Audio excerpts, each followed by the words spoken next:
Sisters, around this time, 150 years ago, the United States Congress ratified the 13th Amendment, which we know did not give us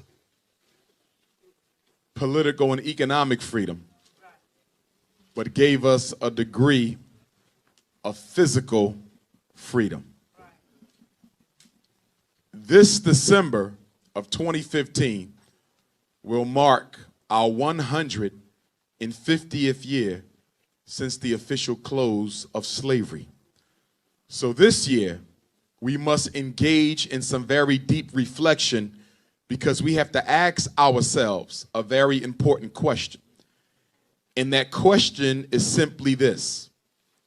After 150 years since the close of physical slavery, can we use the excuse that the white man is the only reason for why we haven't made more progress?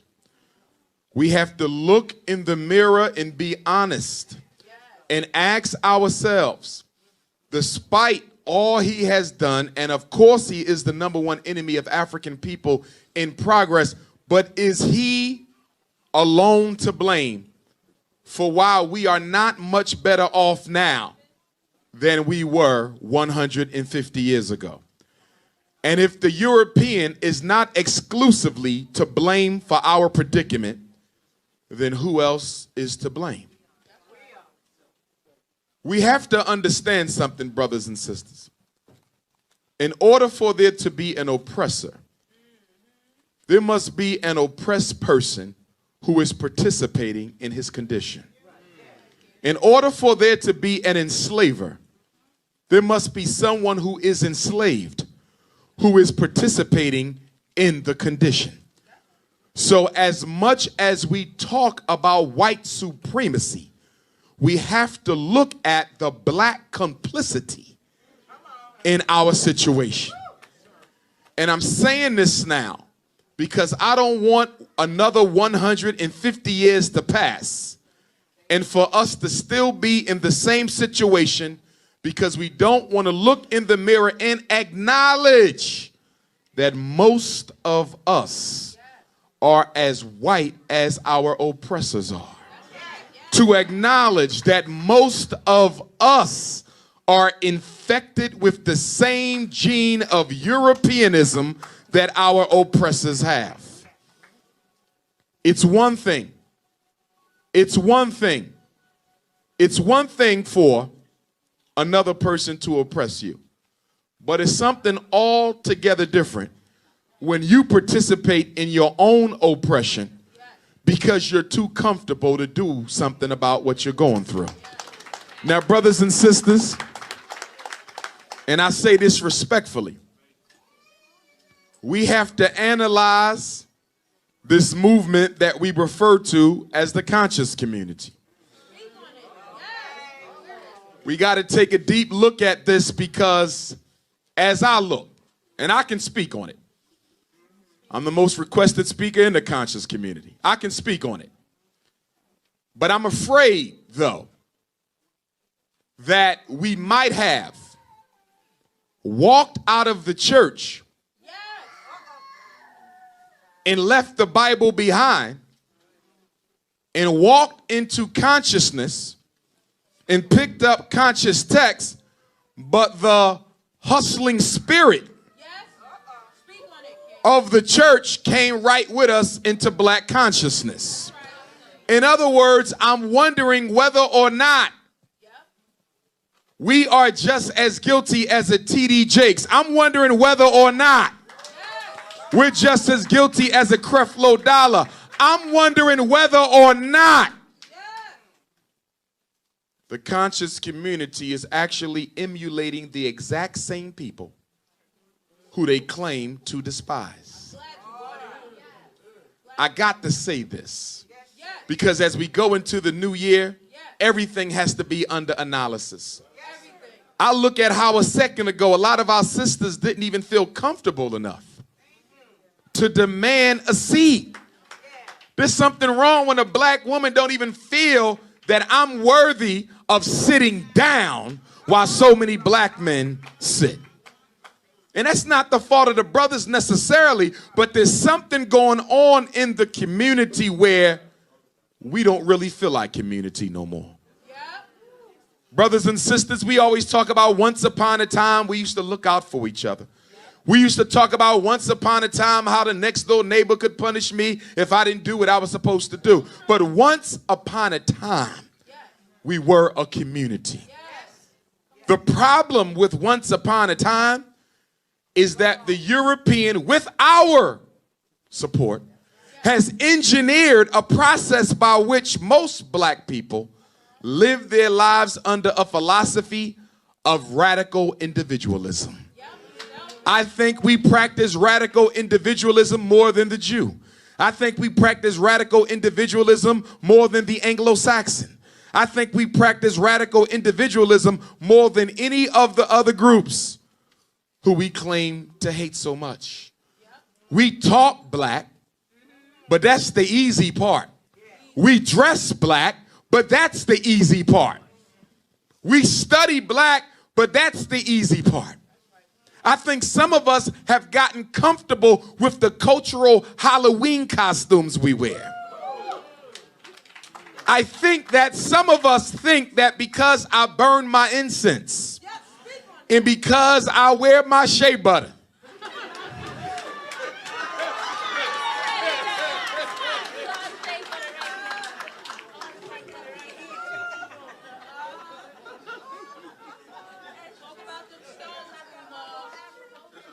and I think because some of us have been to Africa and read some books and took some trips, because we've gained a degree of knowledge and information we think that transforms us from slave to free man. Well, I got news for you, brothers and sisters. Information does not cease to make you a slave. Knowledge of your history alone is not sufficient to replace slavery. I'm a student of 19th century black history. And when you study a lot of our enslaved ancestors, you will find that they knew exactly who they were. You will find that a lot of them knew African language. You will find that some of them had knowledge of classical African civilization that would rival almost any scholar we have today. They were not all ignorant, but yet and still they remain enslaved. So then, if information does not transfer you out of slavery, what does? If reading the books doesn't stop your servitude, what does? If knowing where you come from doesn't change the relationship between you and white people, what does? And the answer to that question is power. We suffer what we suffer because we are not organizing and utilizing our power. The relationship between black people and white people is based on a power dynamic. Just like the relationship between a man and a woman is based on a power dynamic. The relationship between a parent and a child, a boss and an employee is a power dynamic. So if the information doesn't stop the slavery, and power does. And power is normally yielded through institutions. As long as African people own no institutions, you will always be a damn slave. I want to be clear, because some of us have gotten so comfortable with the culture that it's become another religion. Some of us have gotten so comfortable with the information that it's become another vehicle of escapism. See, there's nothing wrong with the culture. We need it. It's who we are. There's nothing wrong with the spirituality. We need it. Nothing wrong with the stones and the healing and all the things we do. We need it. But please don't mistake it for freedom. And what I see black people doing is, rather than overcoming white supremacy, we are succumbing to white supremacy by simply making it more comfortable to exist within it. Brothers and sisters, all we did is what the church did, and that is, don't transform your reality, just make it a little bit more bearable. I would argue to you right now that most of us as African people, and I'm speaking globally, most of us don't have a problem with white folk. We don't have a problem with white supremacy. We don't have a problem with white racism. No, we don't. Because when people really have a problem with how they're being treated, they do something about it.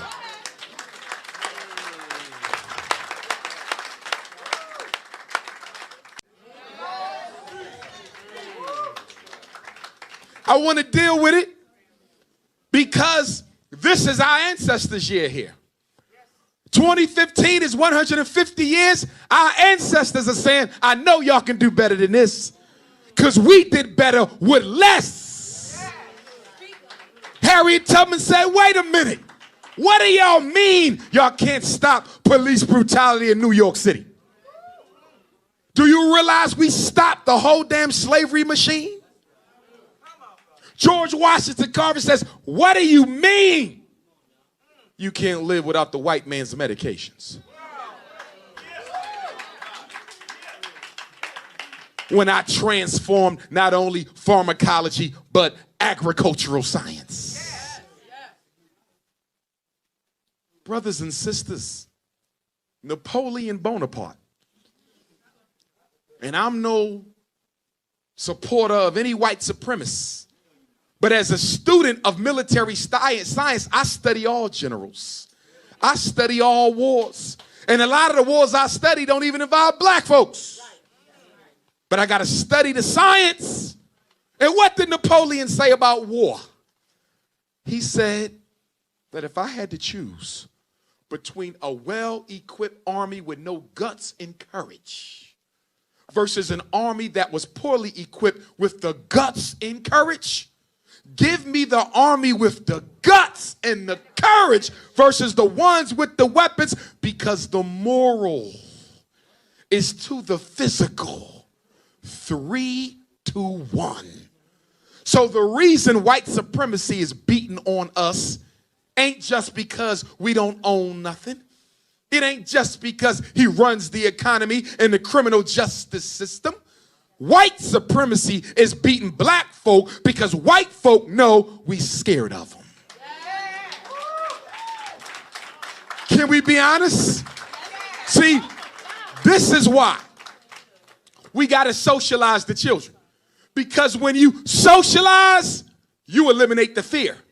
But when you just educate, you don't.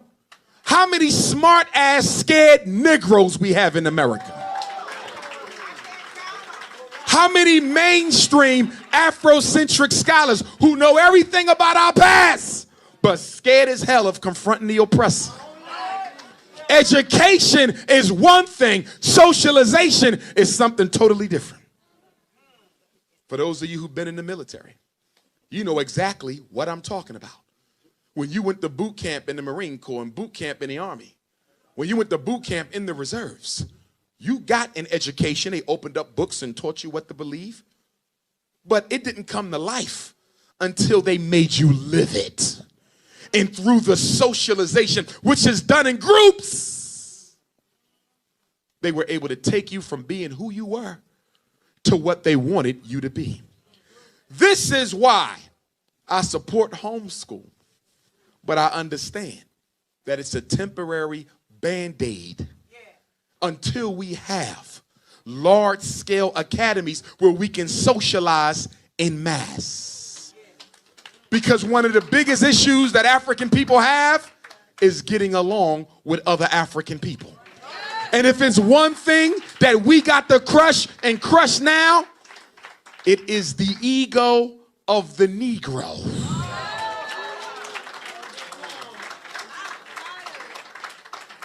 I don't mind talking like this, brothers and sisters. When y'all first learned who I was on the national scene years ago, I was attacked.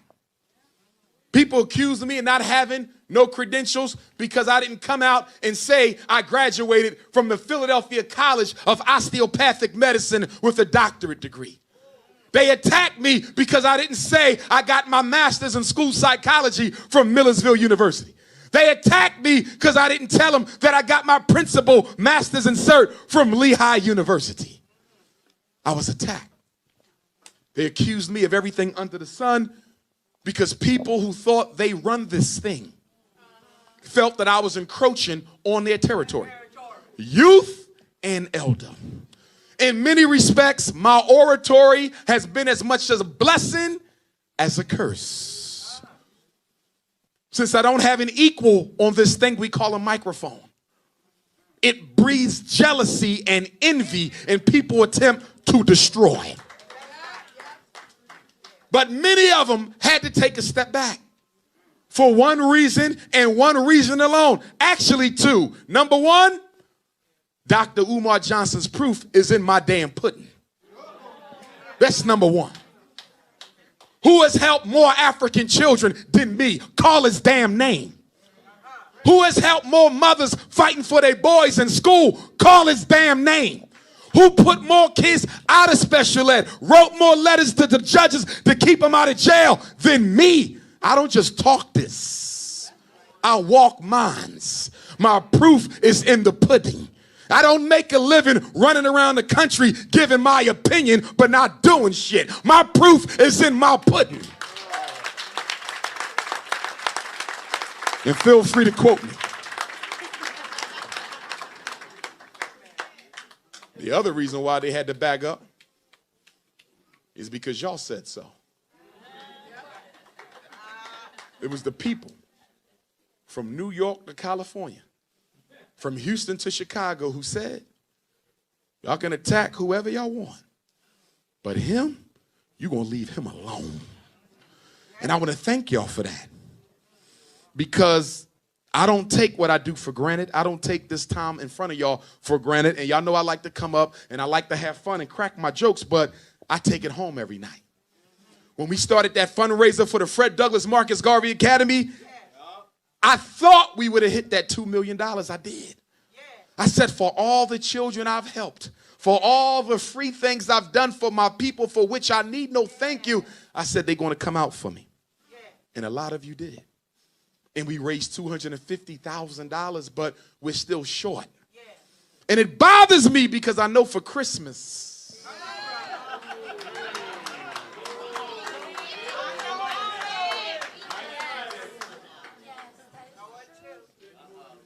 I'm always bothered when black people celebrate European holidays, but I was really bothered this year because I said, my people are out buying video games, but our children ain't got a school of their own. My people are out buying TVs and computers and clothes, but our boys don't have a school. It bothered me because when Officer Darren Wilson murdered Michael Brown, white folk came together and gave that cracker $300,000 in 3 weeks. And I'm still floating with $250,000 after 6 months. But guess what? I'm not broken or dismayed, because the donations are coming. We're going to get to that $2 million, brothers and sisters. We're going to do it. And even today, somebody sent me another article that said, Dr. Umar, somebody wrote another article about you not having no degrees. Another article about St. Paul's has been sold. St. Paul's has been condemned. St. Paul's this and St. Paul's that. Why don't you respond? I said, let me tell you why I will not respond. Because there's no better way to shut up a damn hater than to achieve the goal. So when we finally get to school, that will be all I need to say to those people. But I want to ask y'all, stop fueling the haters by reposting these articles. You're not for me. You do not support Dr. Umar Johnson if you take some hating ass article and go repost it all over social network. Talk about look what somebody said about Umar. No, that's you backing them up. You let it die where you found it. Either defend me or shut the hell up, but don't spread the filth.